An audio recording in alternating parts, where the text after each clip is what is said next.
Gananam tva ganapatikum havamahe kavim kavinamupamashravastamam Jyeshtarajam brahmanam brahmanaspatana shrunvannutibhis seedasadanam Shri Mahaganadipataye namaha Gurur Brahma Gurur Vishnu Gurur Devo Maheshwaraha Guru Sakshat Param Brahma Tasmai Shri Gurave namaha Sadashiva Samarambham Shankaracharya Madhyamam Asmadacharya Paryantam Vande Guru Paramparam Om Sahana Vavatu Sahana Ubhunattu Sahaviryam Karavavahai Tejasvina Vadhitamastu Ma Vidvishavahai Om Shanti Shanti Shanti.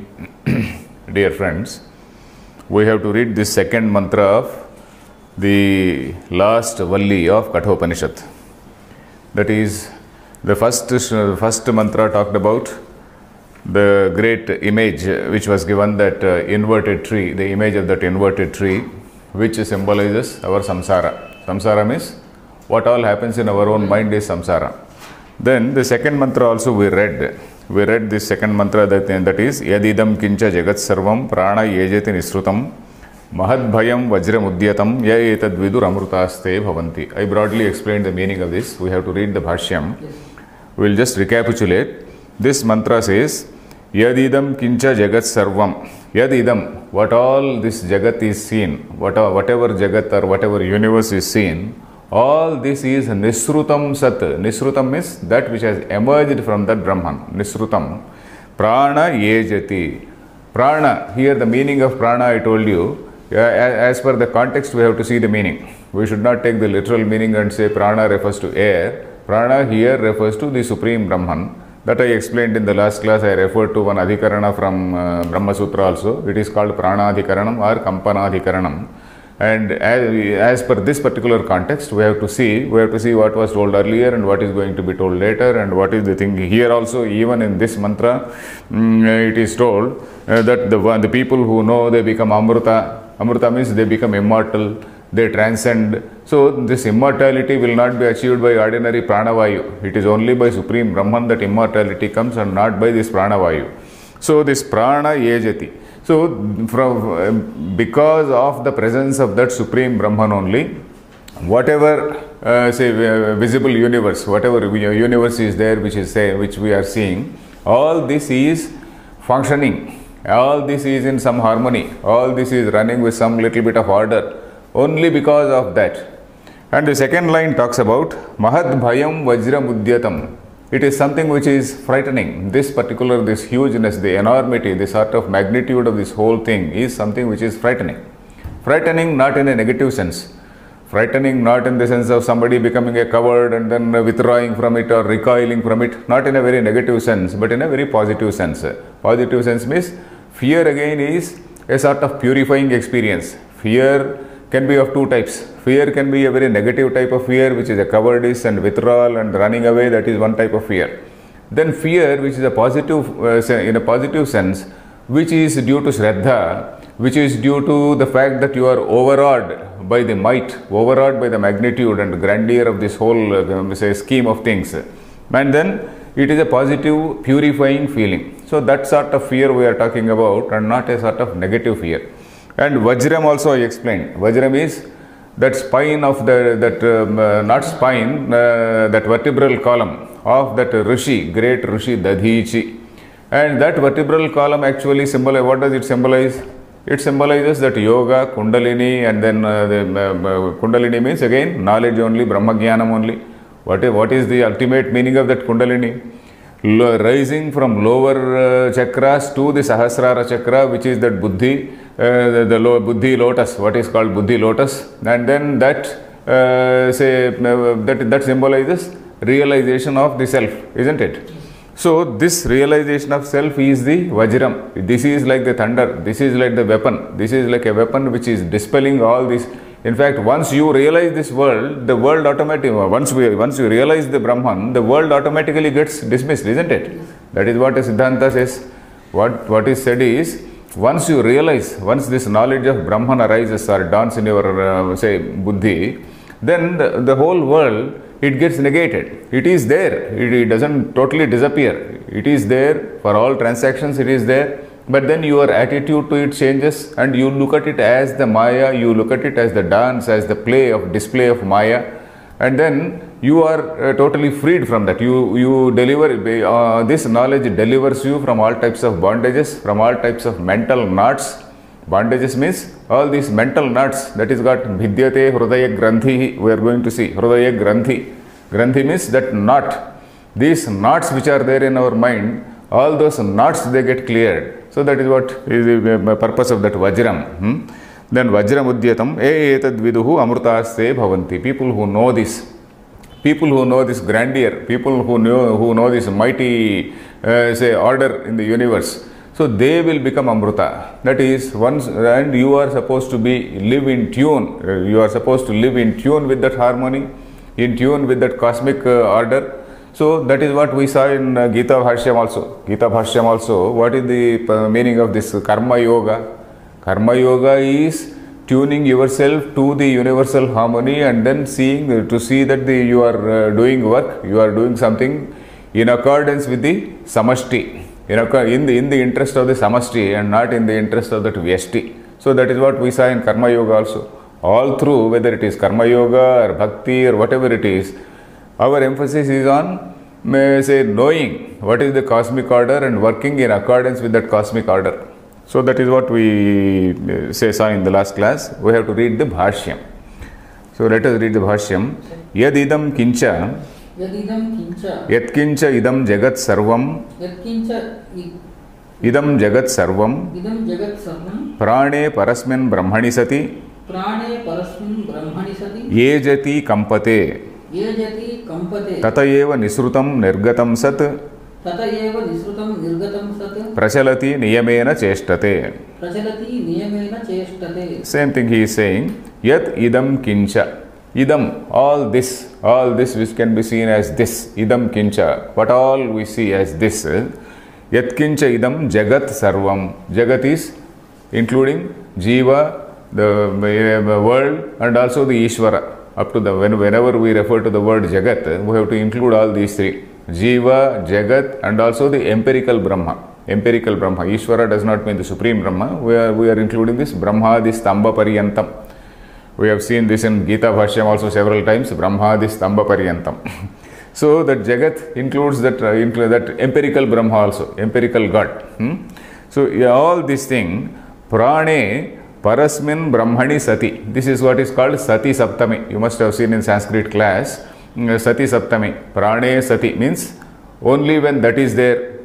In the event of its presence, all these things functions. If it is not there, it will not be there. So that is what is called Sati Saptami. Prane Sati means when this prana, while that prana is existing, this exists. When that prana is not there, this doesn't exist. So that is the thing.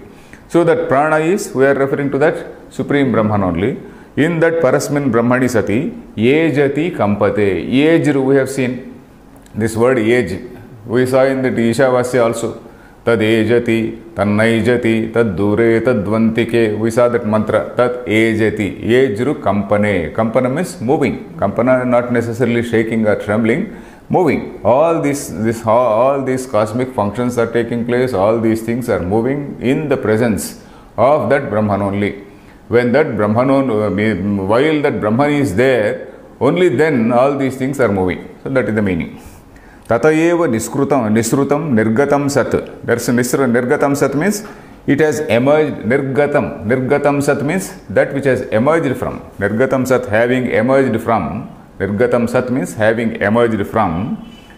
Prachalati, that is niyamena cheshtate. It moves in a particular order. All these things, the whole cosmos is in a particular order only. Otherwise, anytime there can be any collision of any stars and all that. Anytime there can be collision of various planets and all that. So all this order is all these things is according to a particular design. Then yadevam jagat jagat utpatyadi karanam brahma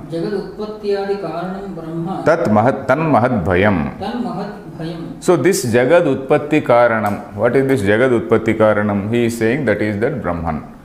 We have seen these two words, that is Karanam, there are two Karanas. One is Upadana Karanam and one is Nimitta Karana. Upadana Karanam is clay for the pot. Nimitta Karanam is the potter for the pot. With reference to the pot, potter is the Nimitta Karanam or instrumental cause, and clay is the Upadana Karanam or material cause. But in the case of Jagat, what is the material and what is the instrumental cause? Both are one and the same, because there cannot be anything apart from Brahman. Brahman, it is not as though somebody is sitting high above in the sky and then he is taking some material and then he is breathing some air into the, breathing some life into that and all that. It is not like that. Whatever is appearing is appearing in that Brahman only. And whatever Jagat is there, either say it is real or unreal or partly real. We say it is partly real. We don't say it is totally unreal. We don't say it is totally real. We say it is partly real. That partly real thing is called mithya. The meaning of mithya does not mean that it is totally unreal. Totally unreal like son of a barren woman or the horn of a hare. It's not like that. It is partly real in the sense that if it were to be unreal, it would not be seen, and if it were to be totally real, it would not get negated. That is the reason. So anyway, here this Jagat Utpatyadi Karanam. Utpatyadi means Utpatti, Sthiti, Laya. All the three. Utpatti means creation, Sthiti means sustenance, and then Laya. Laya means dissolution. The creation, sustenance or maintenance and dissolution. All the three functions we are seeing. So this is going on in a perpetual cycle. And this perpetual cycle is happening in the presence of that Supreme Brahman only. Utpatyadi Karanam Brahma Tat Mahat Bhayam. So that is something which is really frightening.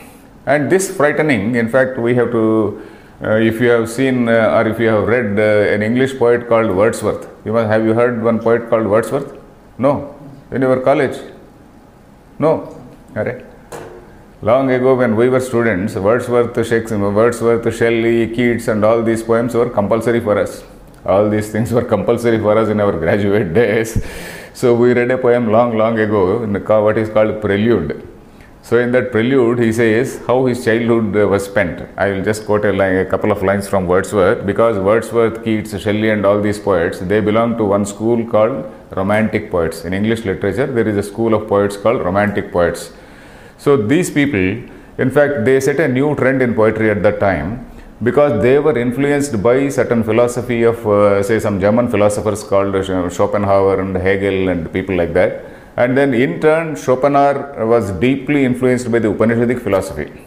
So that tinge was found in this, that influence is indirectly there on these people. These people were not directly influenced by the Upanishads. These people were indirectly influenced through that Schopenhauer and Hegel. So these people, they have got the tendency to visualize what we call upasana. To see a heaven in a grain of sand, says one poet. To see that heaven in a grain of sand, that is a sort of upasana. And then Wordsworth, he describes nature, and then he is moved, overawed by the grandeur of nature. And then he talks about this fear. I grew up, what is that line? He says, fair seed time had my soul. That is, I grew up in a proper way. Fair seed time. Seed time means when I was still a seed, when I was still a small young boy, young kid. So that is the sense. Fair seed time had my soul, and I grew up fostered alike by beauty and by fear, he says. I was fostered alike. Fostered means I grew up supported by beauty and by fear. That is, he talks about the nature's beauty and that grandeur which is overawing. It is that overawing grandeur of nature. It is what he calls a fear. So there, the meaning there is, it is not something which is a sort of a cowardice which is basically a base character in human being. It is not there are certain noble characters and there are certain base characteristics, isn't it? Cowardice is supposed to be a debasing characteristic. It is not some debasing characteristic called cowardice, but it is a purifying characteristic. It is a purifying fear. So that is a sort of ennobling fear, which will enable you to understand the harmony in this universe, which will enable you to be in line with the harmony in the universe, to live in harmony with the universe, In other words, to live in harmony with the word of God, if you want to call it, the harmony with the universe means, what is that harmony in the universe? That is in tune with the will of God. What you call the will of God is to live in harmony with the universe. And this is what we see in the Upanishads several times. For example, I keep telling about one Brahmanam called Madhu Brahmanam in Brihadaranyaka Upanishad. There again, that Madhu Brahmanam, it talks about the principle of interdependence of everything in this universe. Similarly, the Buddhists also have a similar idea called Pratitya Samutpada. Pratitya Samutpada Vada. It is again a Buddhist idea. The Buddhists also, they have a similar idea as we find in the Upanishads, that everything else is dependent on everything else.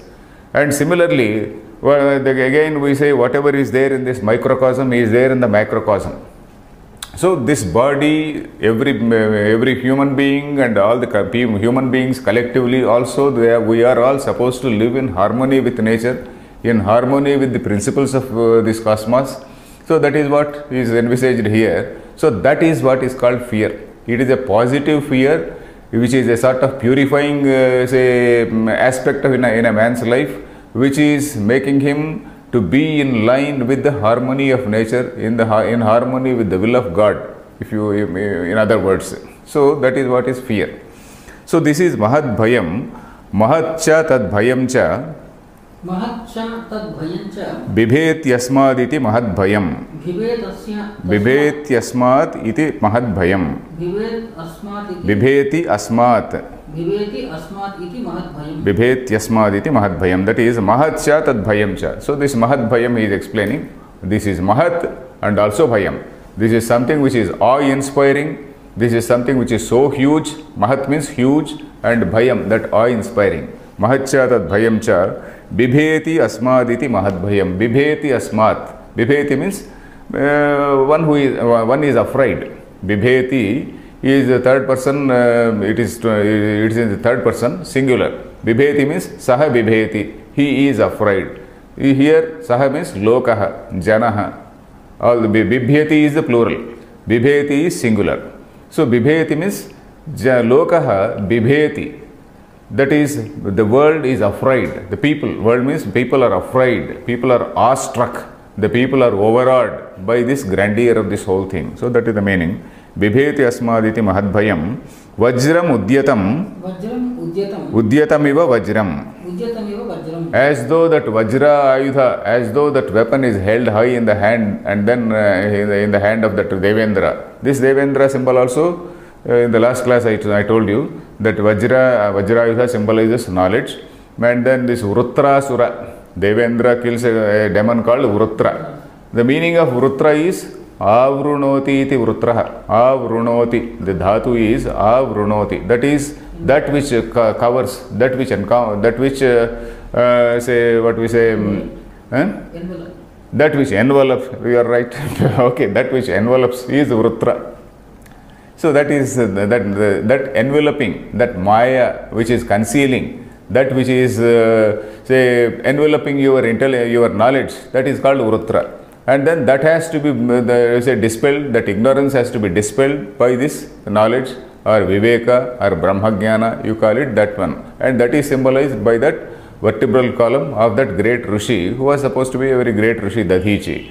And then when he died in a Yogagni, his all the bones of his body were taken away by various gods as weapons, it seems. So that is again symbolic only, not that literally they fought with bones and all that. So this is basically symbolic. So Udyatamiva Vajram. Yatha Vajrodyatakaram Swaminam. Vajrodyatakaram Swaminam. Vajrodyatakara. Vajra Udyata Kara. Vajra is weapon. Udyata means held high. Karam means hand. Vajrodyatakaram. Vajrodyatakaram means one who is having that Vajra and holding his hand high. Karam is in Dvitiya Vibhakti. Vajrodyatakaram Swaminam. Vajrodyatakaram Swaminam Abhimukhi Bhutam Društva. Bhrutyaha Niyamena. Tachasane Vartante. Okay, Pravartante, it is okay. Tatha idam cha idam Chandraditya graha nakshatra tarakadi lakshanam jagat Chandraditya Graha Nakshatra Tarakadi Lakshanam Jagat Seshwaram Niyamena Kshanamapi Avishrantam Vartate Ityuktam Bhavati. So here he says, Yatha Vajrodyatakaram Swaminam Abhimukhi Bhutam Drishtva. When you come across your boss with a stick very high in his hand, not a modern boss, I am telling about say somebody who is a lord holding his stick very high, then the people will be afraid. People will be afraid, and then say they will do their jobs in a normal way. So like that, Swaminam Abhimukhi Bhutam Drishtva. Abhimukhi Bhutam means when he is in front of you. Abhimukhi Bhuta, not Parangmukha, not somewhere, not away, but Abhimukha. Abhimukha is right in front of you, and then holding his hand high, holding his weapon high in his hand. Then Tachhasane Vartante. Then all these Bhrutyaha, all these servants, they are scared, and then they work say properly. They work properly, some amount of fear. Likewise, Tatha Idam Chandra Aditya Graha Nakshatra Tarakadi Lakshanam Jagat. The whole Jagat, which is something like Chandra, so the moon, the sun, the stars, and all these things, all the planets, etc., the whole universe. Seshwaram. Seshwaram means Sa plus Ishwara. That is including that Brahma. Brahma means that empirical Brahma. We are talking about that Hiranyagarbha Brahma. So Seshwaram. So quite often we see this Brahma is again that lower Brahma, who is again that Mayavachinna Chaitanya only. So this whole thing moves under say the command, or moves only because of the support or sustenance. That is what again we have to see. What sort of sustenance? Only yesterday we saw in Gita Bhashyam, that's what is that? Mastani Sarva Bhutani, Nacha Mastani Bhutani. While explaining those two slokas, we saw that the Supreme Brahman's so-called control is only figurative. The Supreme Brahman is because he is Asanga. And in what way then are we saying about the control? Because his Chaitanyam is what is found as Chaitanyam here. His means that Brahman. Brahma's Sat and Chit, they are the things which are found here, Sat, Chit, Ananda of the Brahman, or what are reflected in the Jagat. So that is why we say that this Jagat is under the control, or it is moving as per the orders of that Supreme Brahman. Not that that Brahman is somebody who is a super cop controlling all these people. So we have to relate all these things. We have to relate Gita shloka here, and we have to take this shloka there, because Gita is a summary of all the Upanishads. And then they say when we read an Upanishad, we can take from Gita and vice versa. So anyway, Jagat Seshwaram Niyamena Kshanamapi Avishrantam Vartate. So it doesn't halt for a second. It doesn't halt for a second, and then it is moving like that. Ye etad viduhu Swatma Pravrutti Sakshibhutam Ekam Brahma Amrutaha Amarana Dharmanaha Amarana Dharmanaha Te Bhavanti. So ya etad viduhu. Ya means ye janaha, those who know this. Etad viduhu, those who know this. Those who know this means those who know this cosmic harmony, that great harmony. So they Swatma Pravrutti Sakshi Bhutam Ekam Brahma. So what is it that you are knowing here? You are knowing here that that Sakshi Chaitanya. Sakshi means that Chaitanya which is illuminating you. That Chaitanya which is not in you, but which is illuminating you. And then Swatma Pravrutti Sakshi Bhutam. Then that is a witness, or that is something which is illuminating all your activities. Not as though it is writing down an account of what are the good deeds and bad deeds, not like that. That is the Chaitanya which is illuminating your pravrutti. Your pravrutti means all your activities, all your day-to-day activities.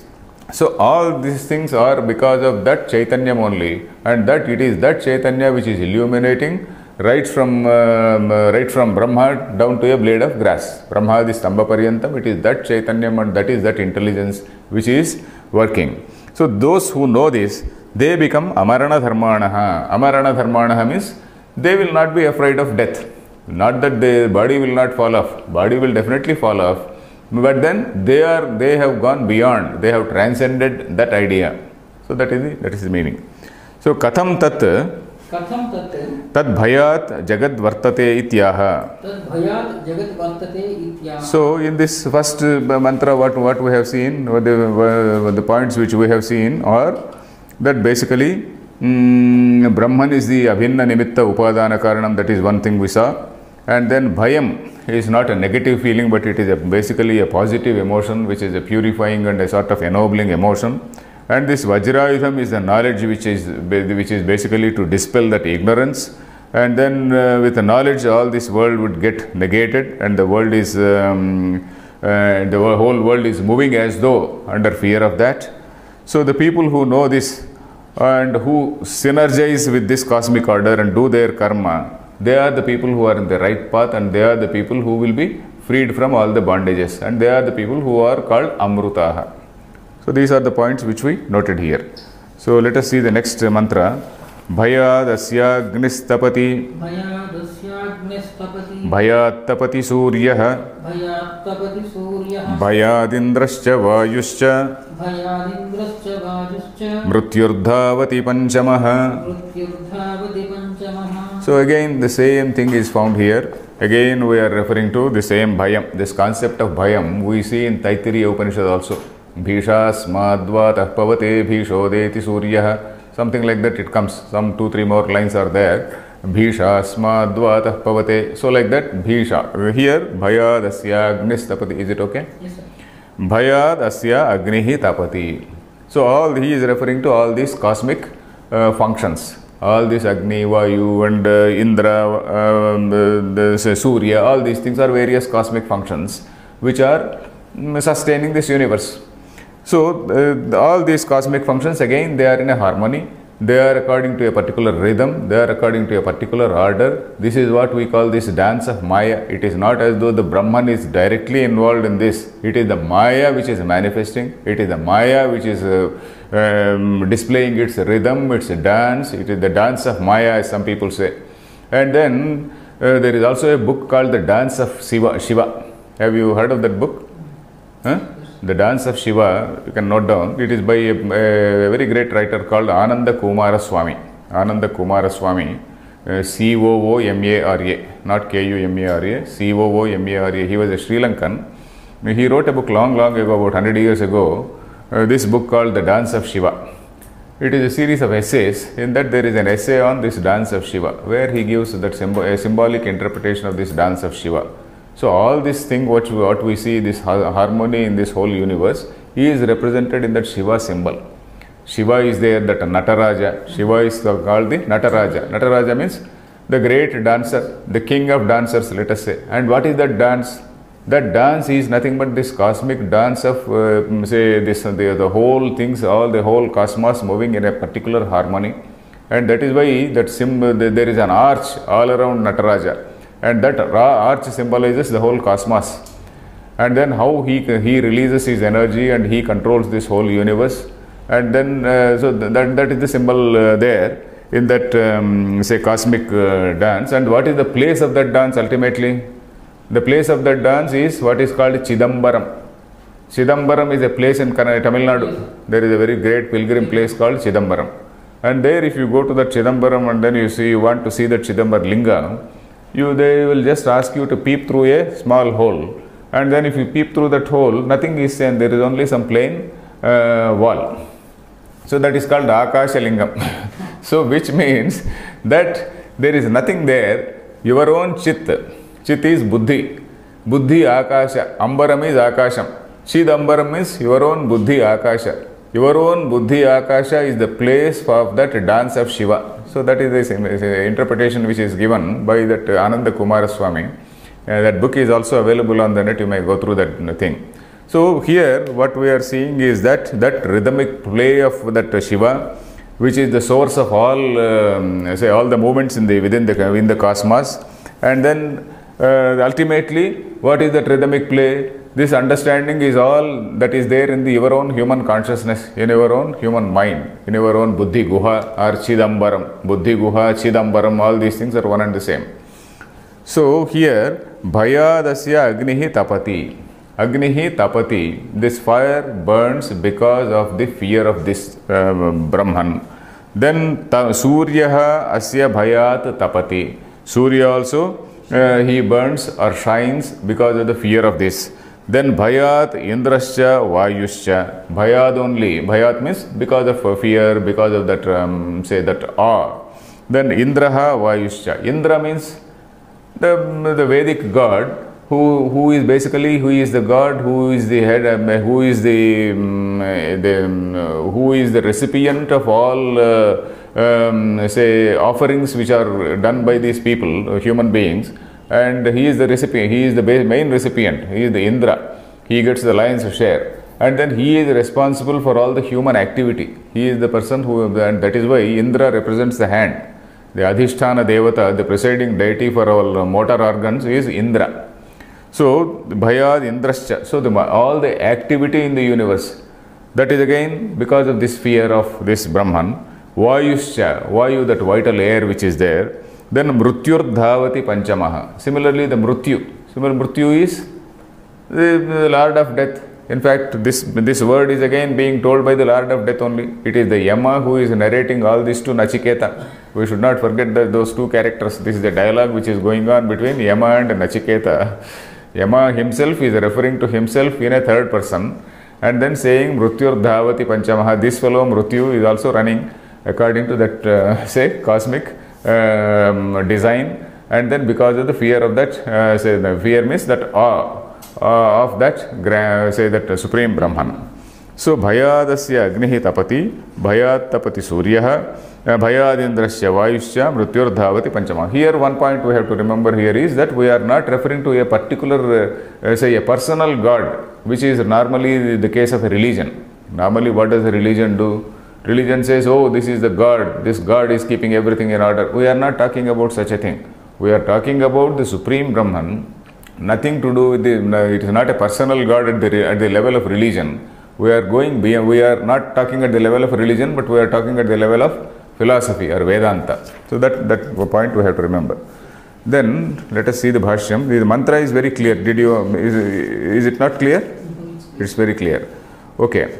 Then let us read the Bhashyam. Bhayat bhitya parameshwarasya Bhayat bhitya parameshwarasya Agnihi tapati Bhayat tapati suryaha Bhayat indrascha vayuscha Mrutyur dhavati panchamaha.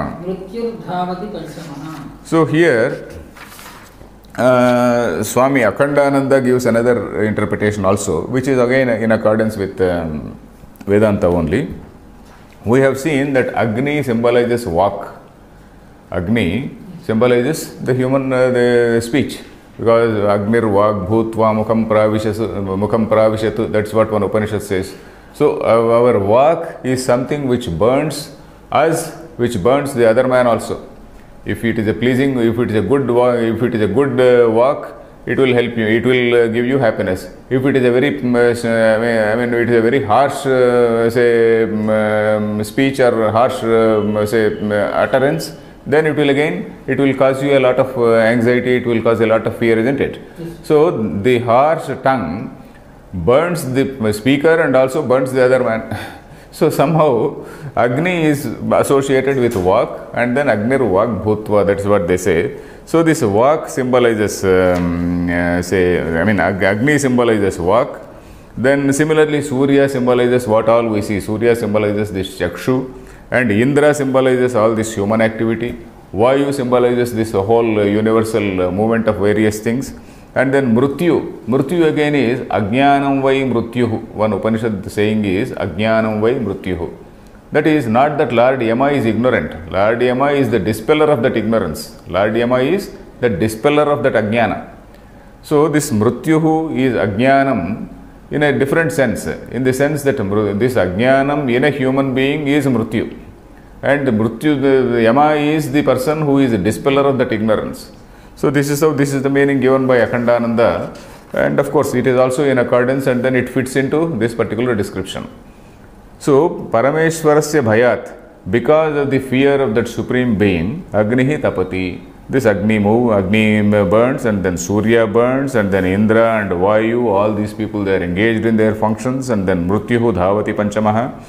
Then next line, Nahi Ishwaranam Lokapalanam Nahi Ishwaranam Lokapalanam Samarthanam Satam Niyanta Chet Vajrodyata Karavat Nasyat Swami Bhaya Bhitanam Iva Bhrutyanam Niyata Pravrittihi Upapadyate. So he gives a small logic here. What is this? All these Agni, Vayu, all these things, they are themselves very high, great, powerful cosmic functions, isn't it? Unless there is a very strong, order, unless there is a very strong power, stronger power, much stronger power, all these things will not be in line, all these things cannot be regulated, all these things will not be in a particular harmony. So that is what is the line. Nahi Ishwaranam Lokapalanam Samarthanam Satam. When all these people, Lokapalas means all these Lokapala means all these people who manage the world, manage the universe. Manage the universe means the Agni, Vayu, then Surya, Chandra, all these things. These are all the functions which manage the whole universe, isn't it? So when these people are all Samarthas, Samartha means they are themselves mighty people. They are themselves mighty.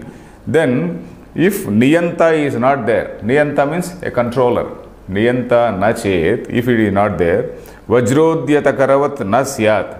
If somebody is not there as though holding a Vajra in his hand, if such a situation were not to be there, then Swami Bhaya Bhitanam Eva Bhrutyanam.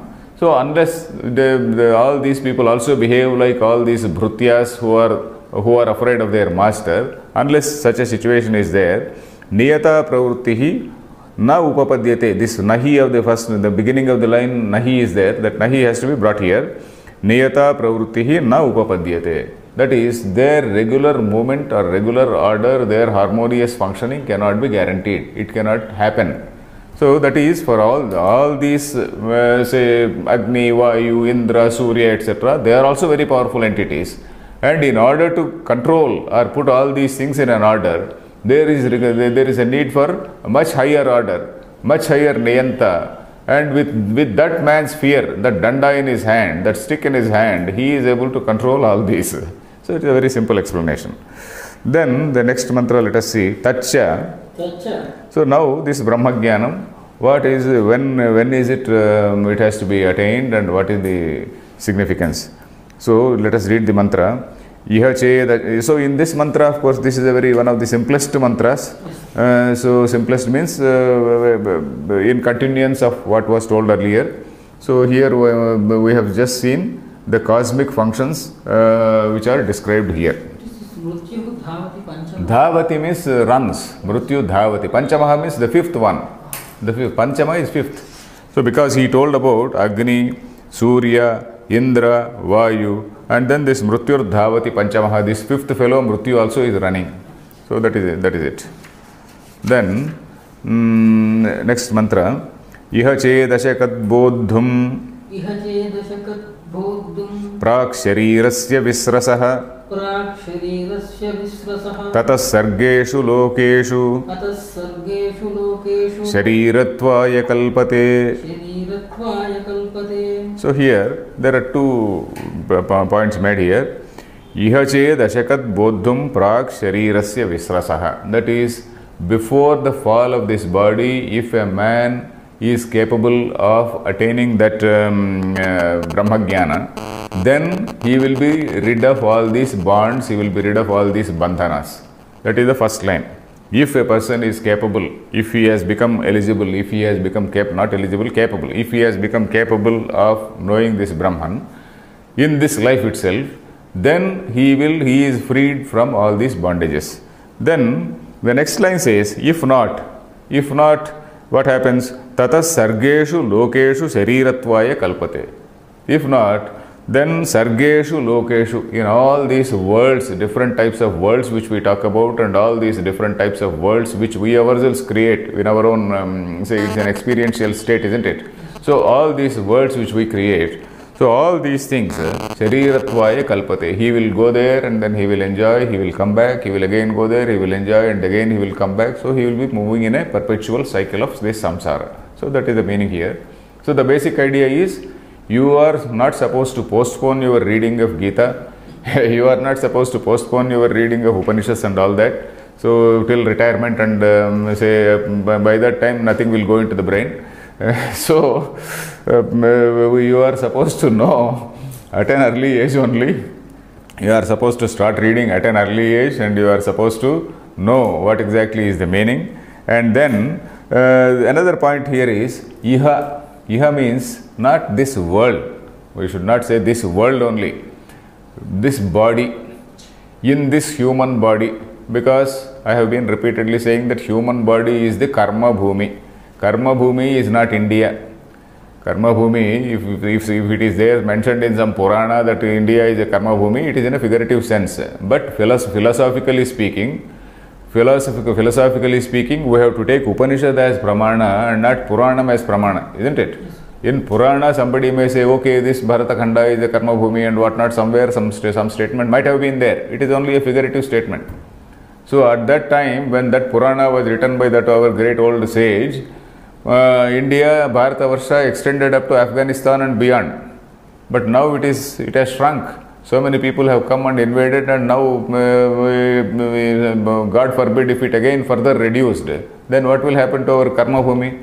Karma bhumi will keep on shrinking, isn't it? So, karma bhumi does not mean India. Karma bhumi refers to the human body.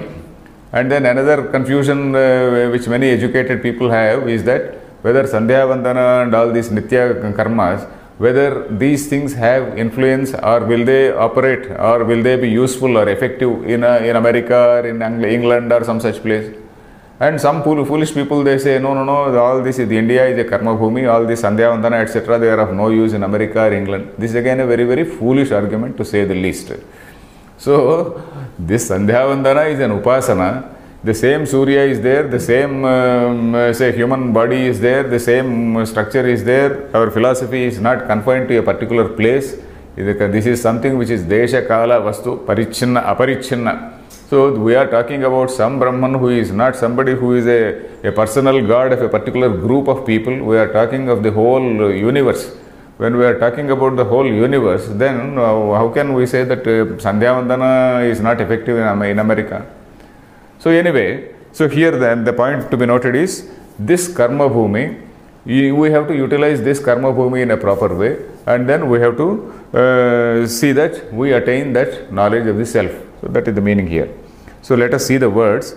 Iha ched ashakat bodhum. Iha, here in this thing. Ashakat chet. Ashakat is shaknoti dhatu. Shaknoti, this is the past tense. This is called lung.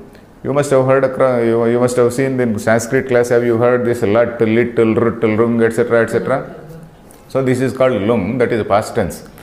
Ashakat means he became capable. Ashakat bodhum. If he became capable. So that is, of course, that we have to take it in the present tense. If he can, we have to take it in the present tense. That is what Shankaracharya has done. Sometimes the Shruti uses past tense and present tense, say interchanging, in an interchanging way. Sometimes the tenses, they keep on changing, and we have to take the proper meaning.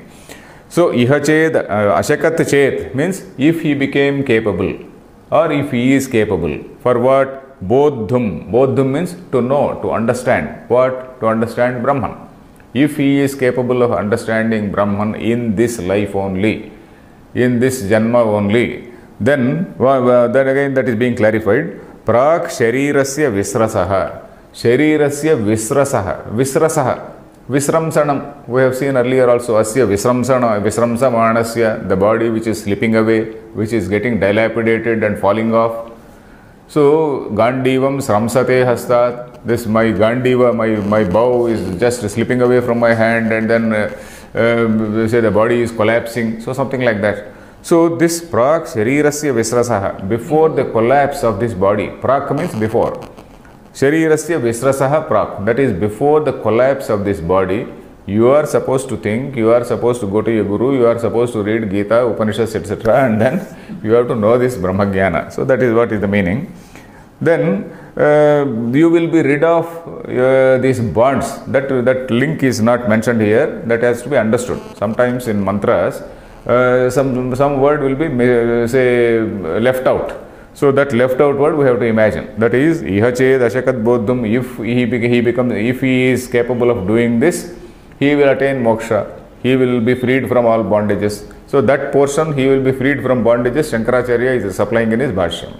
Then similarly in the second line, if not, the word if not is there. He is not there in the second line. Tataha, if not, that we have to presume. Then tataha, in case you have not attained, that knowledge in this life, then what happens? Sargeshu lokeshu. Sarga means srushti. Sarga is the other word for srushti, that is creation. Sargeshu lokeshu, in all these worlds which are created. In so many worlds you have got Satyaloka, Brahmaloka, some other Indraloka, Chandraloka, so many lokas are there. All these states of mind, states of consciousness are experiential states which are created by your own karma. Because all these things are created by our own karma, isn't it? Our own good or bad karmas only, they create a particular lokas, they create a particular experiential state for the Linga Sharira after the fall of the body. So, Sargeshu Lokeshu, Sharirattvaya Kalpate. He becomes eligible or he becomes not exactly eligible. Kalpate means he attains them, that's all. Sharirattvaya Kalpate, it is his fate. The mood or the tone of this line, the tone of this say word is like that. Sharirattvaya Kalpate. He is just fit enough for another Sharira. That is the mood of this line. He is just fit enough for another Sharira in various lokas, in different lokas. Depending on the degree of punyam he has acquired, he is fit enough for some loka. So that is the meaning. Is this sloka clear? Yes. Okay. Let us see the Bhashyam. Bhashyam again is very small here. Iha jivanneva chet. Iha jivanneva chet. Just 1 second. Yeah, 1 second. So, iha jivanneva chet yad yashakat shaknoti. Yad yashakat shaknoti. Shaktassan. Shaktassan. Janati. Janati. Etat bhayakaranam brahma.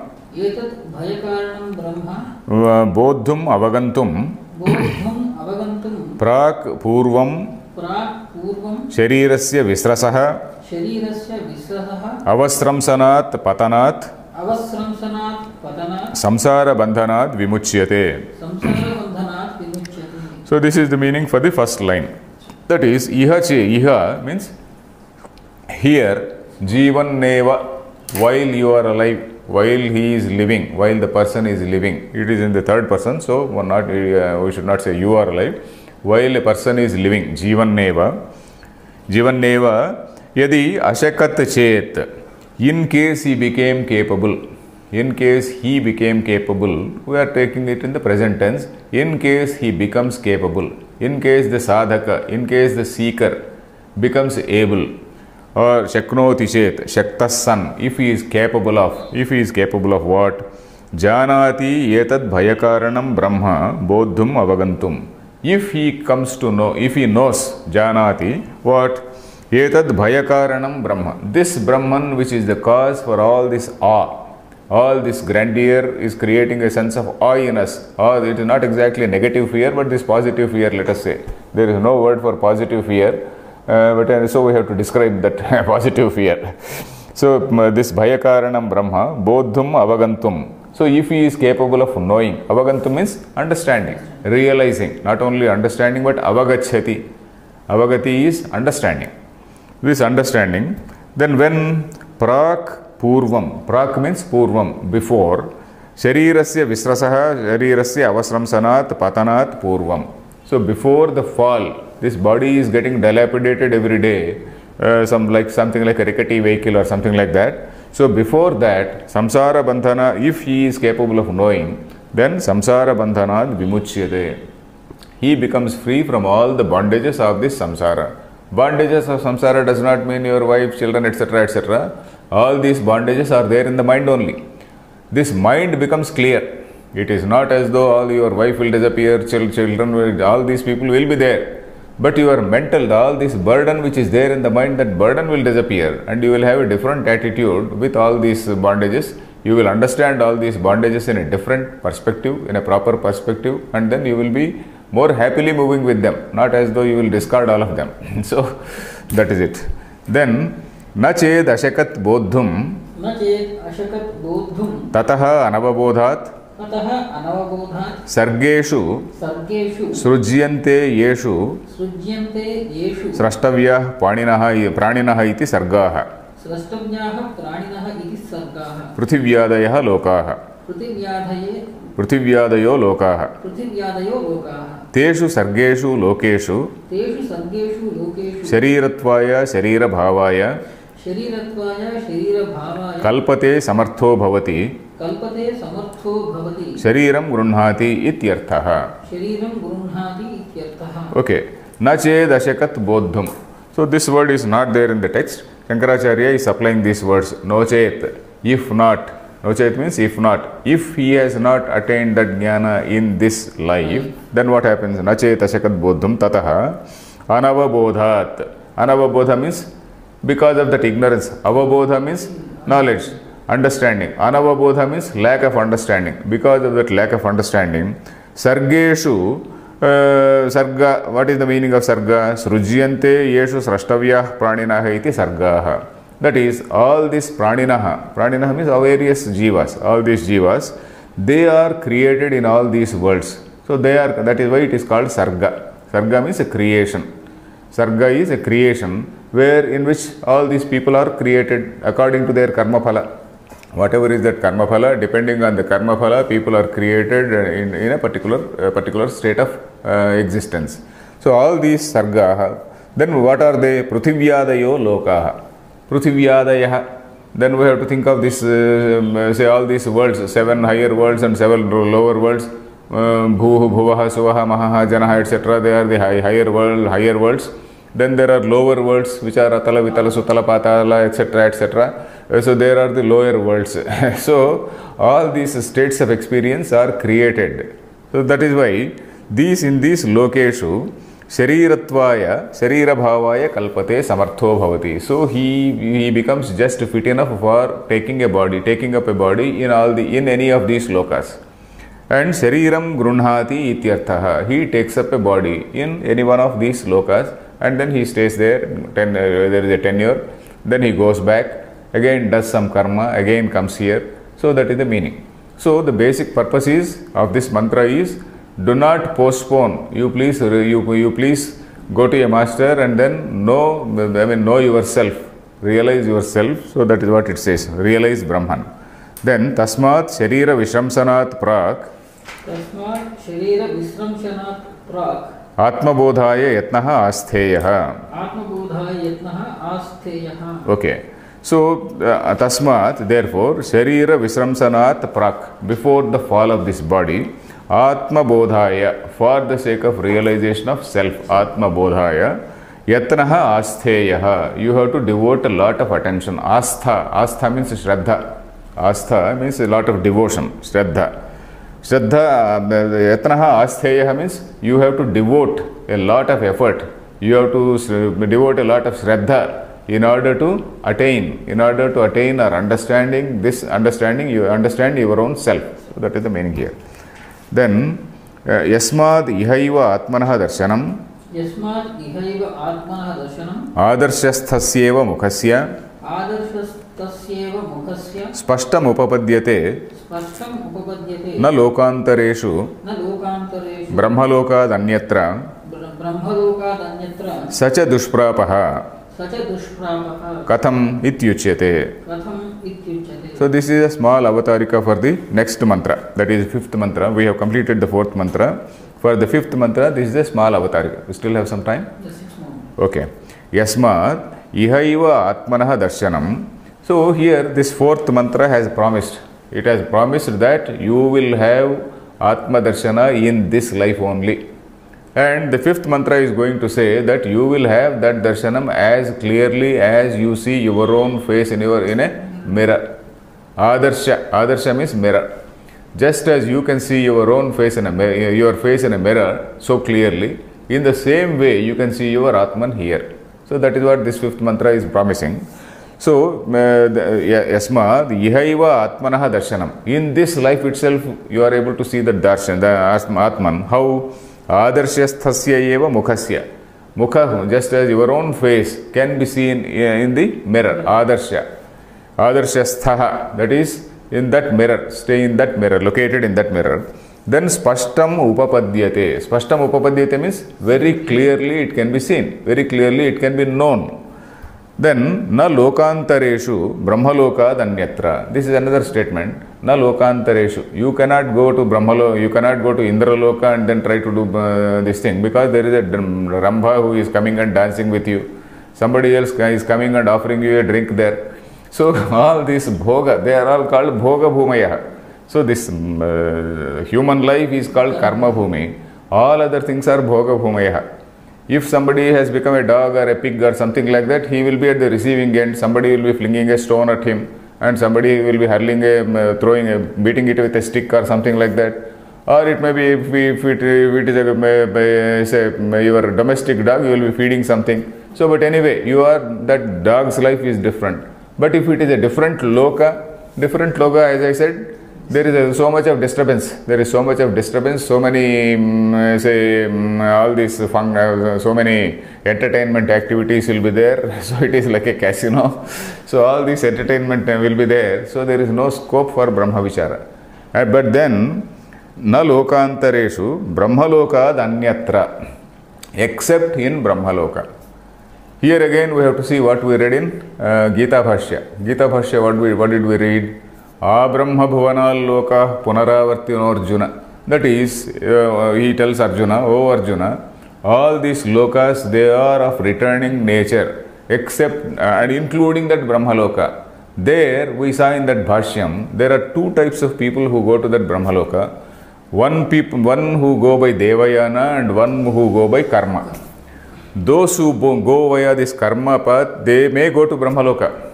The highest result for this karma is that, say, Brahmaloka, and somebody attains that Brahmaloka, that highest result, they have to come back, except those who have gone in that Devayana path. Devayana path means that is Upasana.